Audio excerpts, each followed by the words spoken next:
Thus the heavens and the earth, and all the host of them, were finished.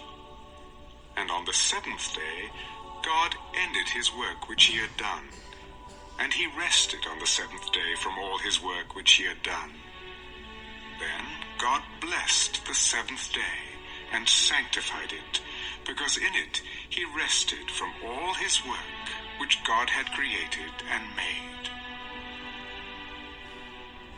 This is the history of the heavens and the earth when they were created, in the day that the Lord God made the earth and the heavens, before any plant of the field was in the earth, and before any herb of the field had grown.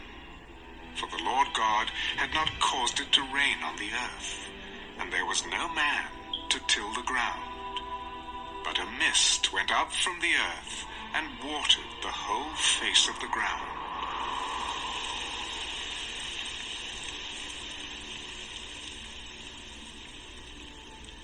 And the Lord God formed man of the dust of the ground, and breathed into his nostrils the breath of life, and man became a living being. The Lord God planted a garden eastward in Eden, and there he put the man whom he had formed. And out of the ground the Lord God made every tree grow that is pleasant to the sight and good for food. The tree of life was also in the midst of the garden, and the tree of knowledge of good and evil. Now a river went out of Eden to water the garden, and from there it parted and became 4 riverheads. The name of the first is Pishon. It is the one which skirts the whole land of Havilah, where there is gold, and the gold of that land is good. Bdellium and the onyx stone are there. The name of the second river is Gihon. It is the one which goes around the whole land of Cush. The name of the third river is Hiddekel. It is the one which goes toward the east of Assyria.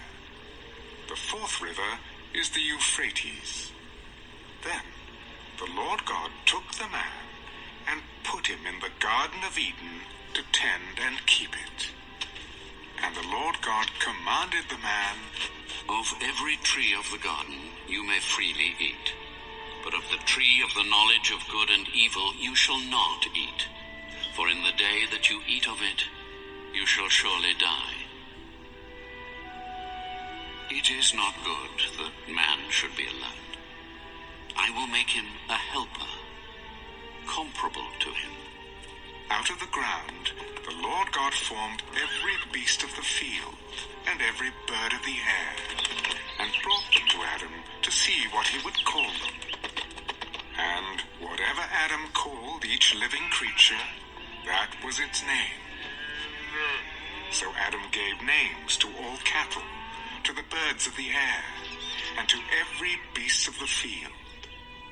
But for Adam there was not found a helper comparable to him.